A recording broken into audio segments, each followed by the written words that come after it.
আজকে তৈরি করব একবারে ঝরঝরে সাবুদানার পোলাও।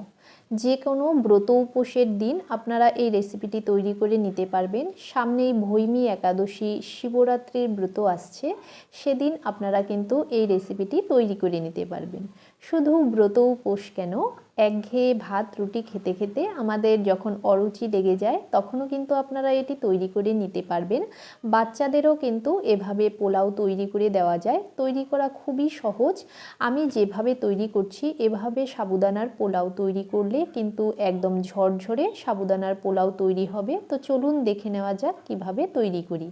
সাবুদানার পোলাও তৈরি করার জন্য প্রথমে একটি কাপ মেপে 1 কাপ পরিমাণ সাবুদানা নিয়ে নিলাম। এখানে বড় দানার যে সাবুদানাটা হয় সেটা নিতে হবে।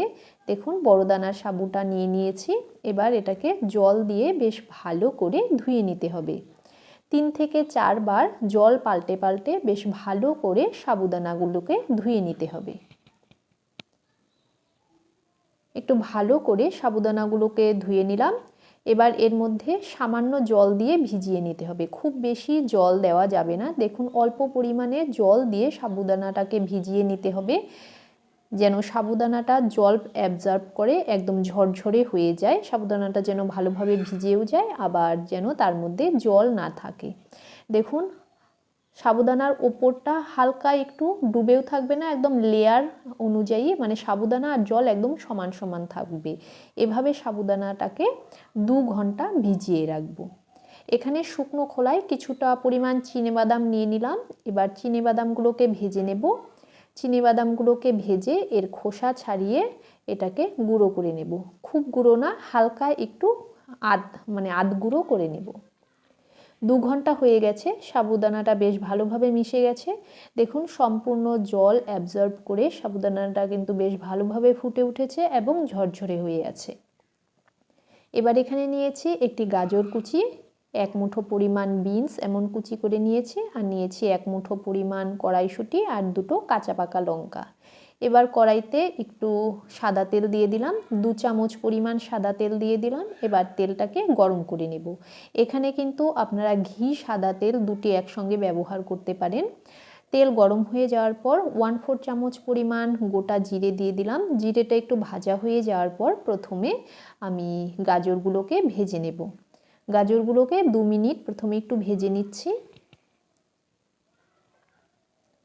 গাজরগুলোকে ভেজে নেওয়ার পর এবার বিনস দিয়ে দেব। বিনসগুলোকেও একটু ভেজে নেব।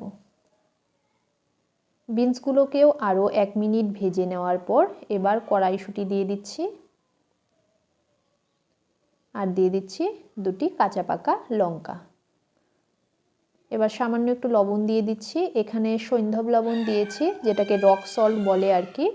এবার সব কিছুকে বেশ ভালো করে ভেজে নিতে হবে।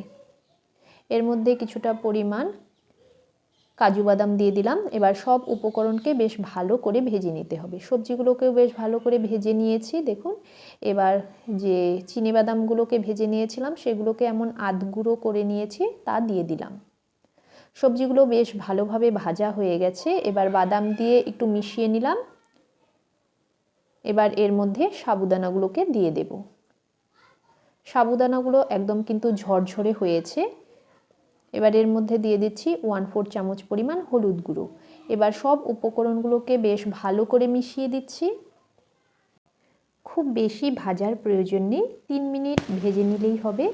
এবার দিয়ে দিচ্ছি স্বাদ অনুসারে লবণ। এখানেও রক সল্ট দিচ্ছি, যেহেতু উপোসের দিন ব্যবহার করা হবে তাই সৈন্ধব লবণই দিয়ে দিচ্ছি। এবার বেশ ভালো করে একটু সব উপকরণগুলোকে মিশিয়ে দিচ্ছি। এটা কিন্তু রেডি হয়ে গেছে। দেখুন কি সুন্দর ঝরঝরে তৈরি হয়েছে। নামানোর আগে 1 চামচ পরিমাণ ঘি দিয়ে দিলাম। ঘি দিয়ে সব উপকরণকে আবারও বেশ ভালো করে মিশিয়ে দিচ্ছি। দেখুন একটা সাবুদানার গায়ে কিন্তু আরেকটা সাবুদানা লেগে নেই, একদম ঝরঝরে বেশ সুন্দর একটি পোলাও তৈরি হয়েছে। আপনারা এটা তৈরি করে খেয়ে দেখবেন, খুবই ভালো লাগবে। আর যদি ভালো লেগে থাকে তবে একটি লাইক করে দেবেন, কমেন্ট করে জানাবেন কেমন হলো। আর আমার চ্যানেলে নতুন বন্ধু হয়ে থাকলে তবে প্লিজ সাবস্ক্রাইব করে নেবেন। তবে আজকে এখানেই শেষ করছি। ধন্যবাদ।